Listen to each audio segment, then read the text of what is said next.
Wa in warada sababan wa syartan wa mani'an wa sahihan wa fasidan fawadun. Dan jika ketentuan Allah itu datang berupa sebab, syarat, penghalang, berupa sah dan berupa batal atau fasad, fawadun, maka itu adalah hukum wad'i.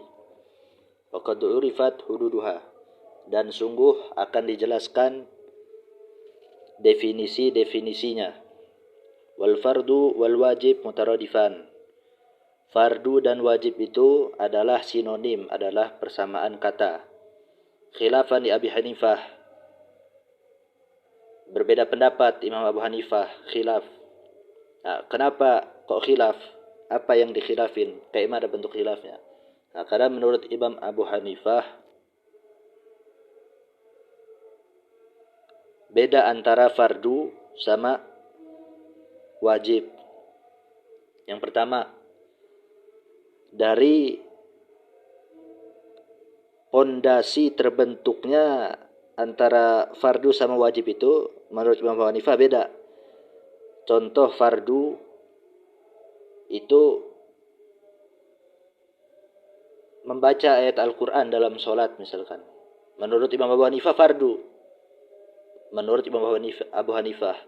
Kalau mazhab Syafi'i kan membaca ayat Al-Qur'annya, membaca surat-surat Al-Qur'annya yang setelah Al-Fatihah itu kan cuman sunnah. Nah, kalau Imam Abu Hanifah enggak, mazhab Hanafi, fardu. Membaca ayat setelah amin itu setelah Al-Fatihah. Nah, itu fardu. Kenapa fardu? Dari dalil yang qat'i. Didasarkan dalil qat'i. Contohnya dari yang mutawatir misalkan. Dari yang mutawatir. Riwayat Al-Qur'an yang mutawatir misalkan. Yang faqra'u ma tayassara minal Qur'an. Bacalah yang mudah bagimu dari Al-Qur'an. Nah, ini kan hadisnya hayatnya kan mutawatir. Jadi pondasinya qat'i. Nah, dia munculin hukum namanya hukum fardu. Nah, apa efeknya? Yang kedua, efek. Apa efeknya kalau ditinggalin? Fardu sama wajib menurut Imam Abu Hanifah sama-sama dapat dosa, tapi ada bedanya. Letak bedanya di mana? Kalau fardu yang ditinggalin, maka sholatnya batal. Jadi menurut Imam Abu Hanifah, mazhab Hanafi, kalau kita sholat, misalkan, enggak baca ayat surat yang setelah Al-Fatihah itu, enggak baca Al-Ikhlas atau baca apa. Nah, itu jadi batal sholatnya menurut Imam Abu Hanifah. Karena hukumnya fardu. Nah, efek dari meninggalkan itu bisa membatalkan ibadah. Nah, kalau bisa membatalkan ibadah jika berkaitan dengan rukun dan syarat. Itu poinnya. Jika berkaitan dengan rukun dan syarat, maka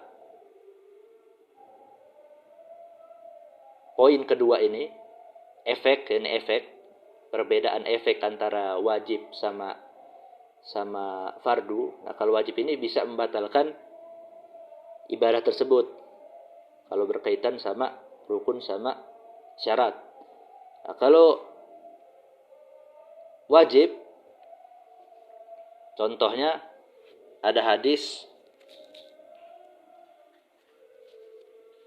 la salata liman lam yaqra bil fatihatil kitab atau kama qala la salata liman lam yaqra bi fatihatil kitab. Enggak sah salat bagi orang yang enggak membaca Al-Fatihah. Al-Fatihah daripada Al-Qur'an. Fatihatul kitab ini Al-Fatihah. Enggak sah salat bagi siapa yang enggak baca Al-Fatihah. Nah, ini menurut Imam Abu Hanifah dalilnya enggak qat'i, masih zonni. Nah, kenapa zonni? Karena hadisnya menurut Imam Abu Hanifah hadis ahad. hadis nggak mutawatir. Adapun penjelasan apa itu hadis ahad, apa itu hadis mutawatir, nah itu akan dibahas di ilmu mustalah hadis. Ada khilaf ntar di situ juga terkait apa yang disebut, berapa perawinya antara kalau hadis mutawatir itu minimal berapa, itu ntar ada pembahasannya tersendiri. Intinya kalau dalilnya itu zonni, itu kayak tadi nggak mutawatir misalkan, menurut Imam Abu Hanifah kan nggak mutawatir, maka itu menghasilkan hukum wajib. Nah kalau udah menghasilkan hukum wajib ini, efeknya bedanya kalau wajib, dia efeknya sama-sama bisa ngebikin dosa, tapi nggak membatalkan. Nah makanya di dalam mazhab Imam Abu Hanifah, baca Al-Fatihah ini gara-gara didasari dalil yang zonni, makanya dia kalau nggak baca Al-Fatihah, ada orang sholat nggak baca Al-Fatihah, itu dosa. Tapi kalau dia nggak ngebaca, itu bersamaan dengan sah. Nah, karena memang ada itu dalam fikih itu, dalam usul fikih itu ada namanya sah berbarengan sama dosa. Ada juga dosa ini haram berbarengan sama nggak sah. Nah itu menurut Imam Abu Hanifah. Khilafnya di situ Imam Abu Hanifah terkait fardu sama wajib. Bahwa lafzi, dan perbedaannya ini dan khilafnya ini, perbedaan pendapatnya ini berstatus pada penyebutan, bukan substansinya, bukan ma'nawiyun, bukan, tapi masih lafzi. Lah kenapa kok disebutnya cuman perbedaan pendapatnya pada penyebutan doang? Ya karena sama-sama mendapatkan dosa kalau nggak dikerjain, antara fardu sama wajib ini. Nah, tapi sebagian ulama usul fikih khilaf. Enggak, bukan cuman ada khilafnya ini, bukan hanya di taraf enggak cuman di taraf lafzi, enggak cuman di taraf penyebutan, tapi udah masuk ke taraf substansi, udah masuk ke taraf maknawi. Ya karena dari yang jadi pondasi pendiri yang jadi pondasi antara fardu sama wajib aja udah beda. Terus itu efeknya aja udah beda. Kalau yang fardu, kalau ditinggalin yang berkaitan sama syarat sama rukun bisa batalin, kalau wajib enggak. Nah itu wahwa lafzi, itu bersifat lafzi, bersifat penyebutan khilafnya. Wal mandub wal mustahab wa tatawwu wa sunnah mutaradifah. Dan mandub dan mustahab dan tatawwu dan kalimat sunnah adalah sinonim, adalah suatu sinonim. Tapi khilaf, ada ulama yang khilaf, enggak, beda antara mandub, antara mustahab, antara tatawwu ini bukan muradif. Sebentar.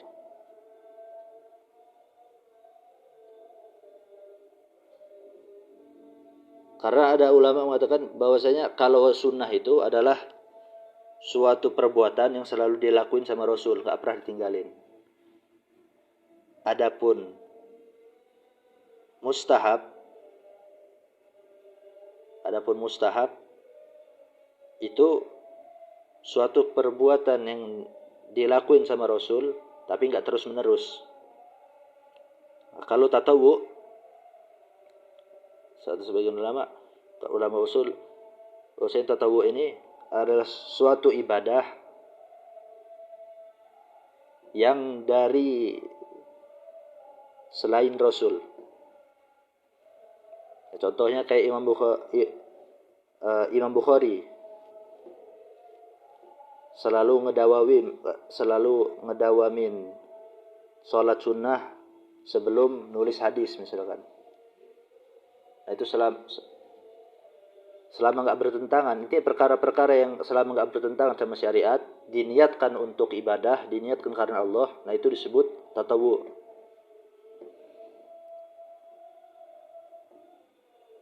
Khilafan li ba'di ashabina, khilaf pada sebagian ulama-ulama kami. Itu tadi antaranya Imam Qadi Husain bahwa lafzi, dan khilafnya ini bersifat lafzi, bersifat penyebutan.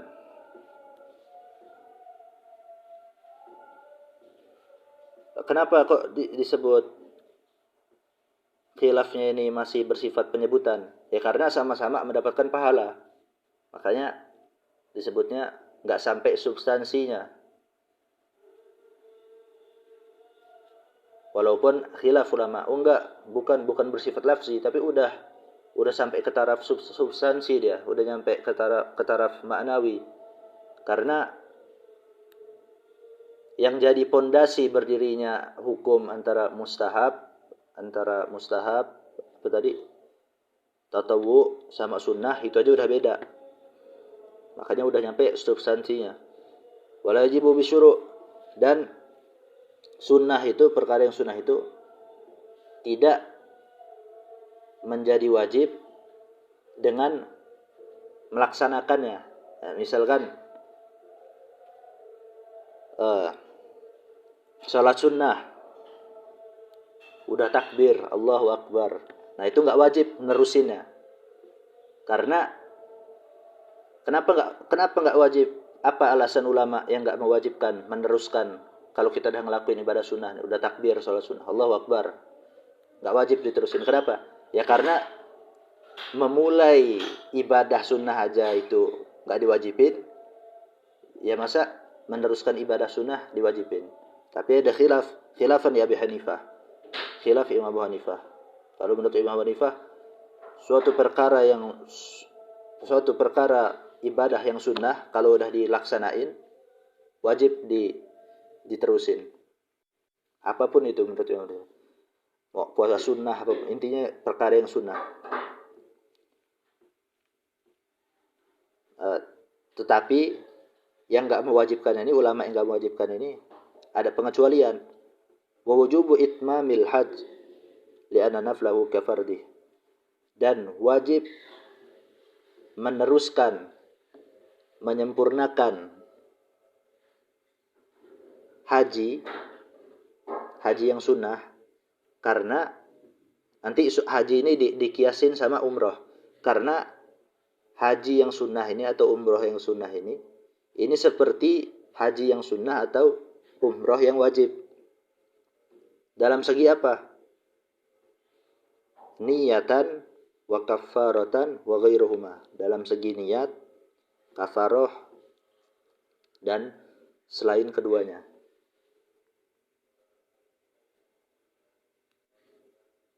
Jadi kalau udah melaksanakan haji, udah masuk niat, nah itu perkara-perkara yang yang nempel sama haji itu, perkara-perkara yang haram sama haji itu, maupun perkara-perkara yang diwajibin dikerjain sama haji itu udah wajib dilakuin semua, nggak boleh dibatalin kalau haji. Kalaupun dia ntar dibatalin sebelum tahallul ya, sebelum cukur, ntar juga ada ketentuannya kapan dibolehin cukur, kapan disahin cukur itu. Di kitab fikih ntar dijelasin itu. Nah itu selama dia belum cukur, yang mana cukurnya ini udah masuk waktunya, sudah diperbolehkan dalam syariat, Itu dia kalau sebelum cukur itu keharuman haji itu mulai dari nggak boleh pakai minyak wangi segala macam, itu terus lanjut sampai dia ngelaksanain halak tadi, ngelaksanain botakin atau taksir atau apa namanya, memendekkan rambut minimal 3 rambut dalam mazhab Syafi'i.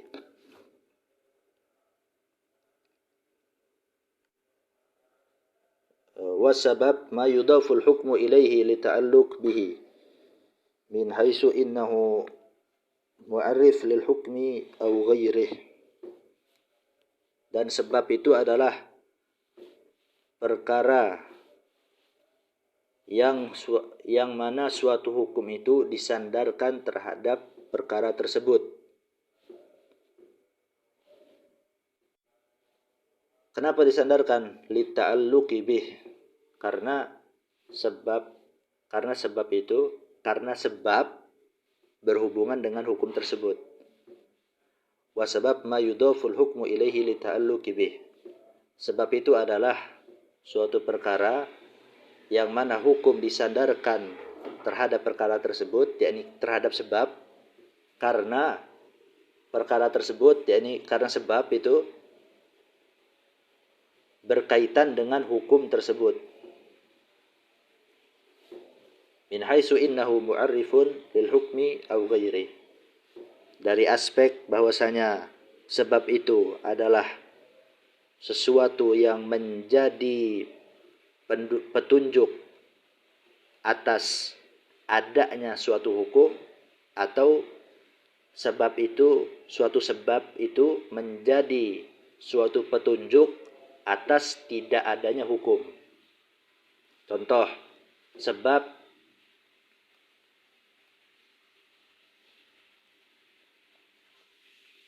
penjelasan pengertian yang pertama tadi, kan sebab itu adalah sesuatu yang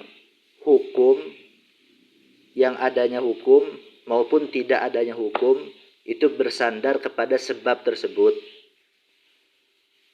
Contohnya apa? Nah, misalkan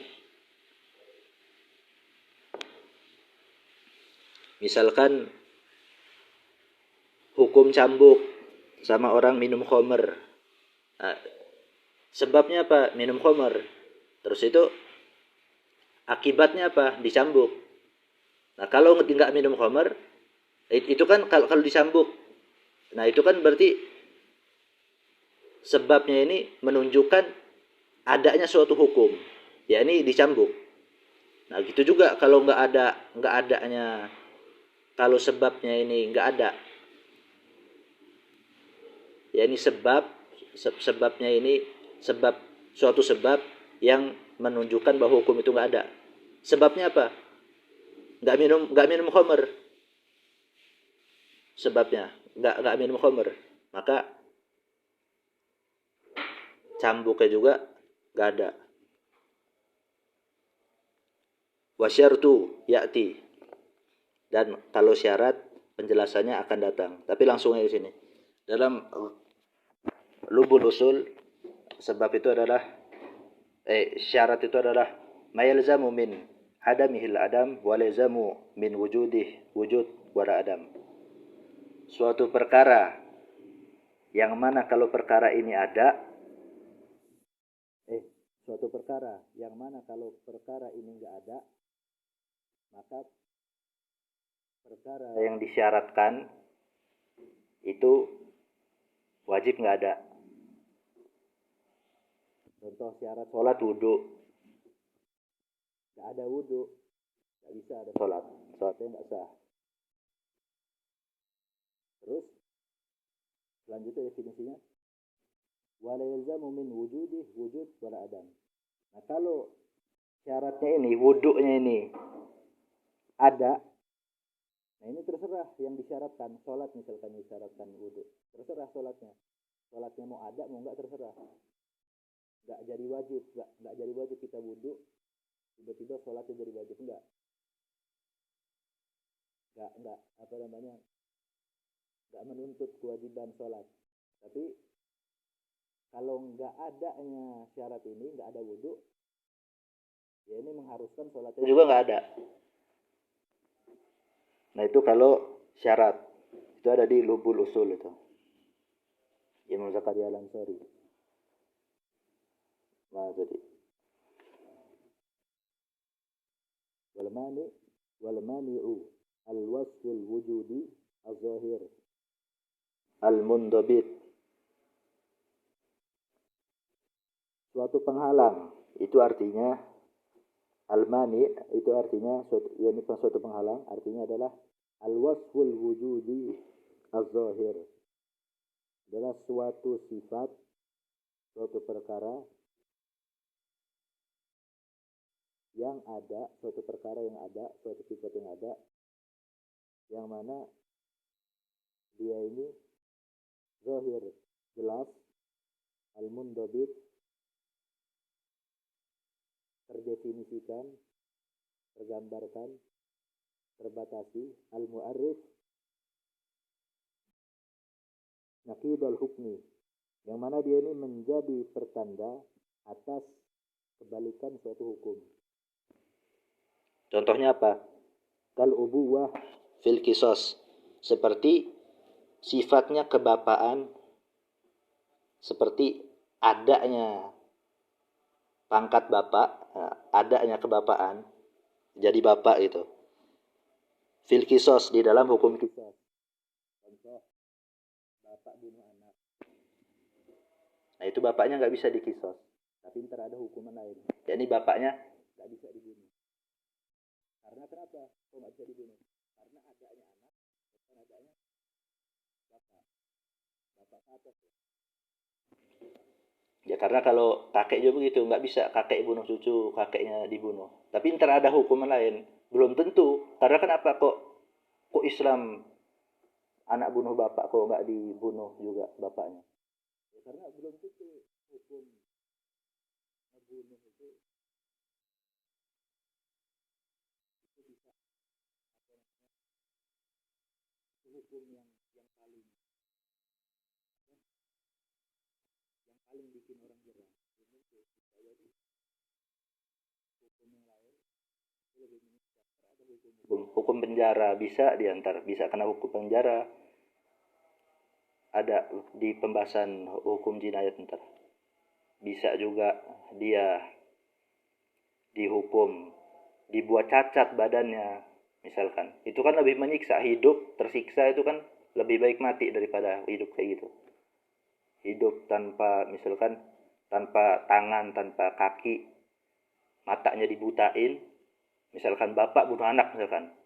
Suatu negara netapin hukum. Karena dalam hukum jinayat ini, dalam Islam ini nggak semuanya ditentuin sama syariat. Ada hukum-hukum tertentu doang. Hanya sebagian kecil hukum yang ditentuin sama syariat. Hukum cambuk, hukum rajam, hukum bunuh, udah itu doang. Dan itu juga nggak semua perkara hukum. Cuman kayak maling yang udah memenuhi syaratnya. Nggak semua maling juga ntar kena hukum potong tangan, enggak. Dalam mazhab Syafi'i tapi ya. Nggak tahu kalau mazhab lain. Gitu juga apa namanya,